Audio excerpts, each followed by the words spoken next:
உங்களோட பிரச்சனைக்கு 50 ரூபாய்க்கு ஒரு ரூம் வாடகை கேளுங்க. அப்போ உங்க செலவுல 50 ரூபாய் மட்டும்தான் அதிகமாகுது.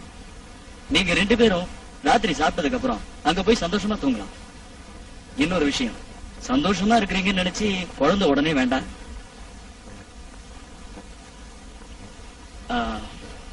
இந்தாங்க என்னோட பரிசு. என்ன எல்லாரும் இருக்கிறீங்க, இதுக்கு முன்னாடி யூஸ் பண்ணது இல்லையா? உங்களை மாதிரி இளைஞர்கள் குடும்ப கட்டுப்பாட்டை கடைபிடிச்சா நம்ம நாட்டுல செல்வ செழிப்பு உண்டாகும். டாக்டர் சொல்றது 100% உண்மை. ரொம்ப சந்தோஷம் டாக்டர், நாங்க கிளம்புறோம்.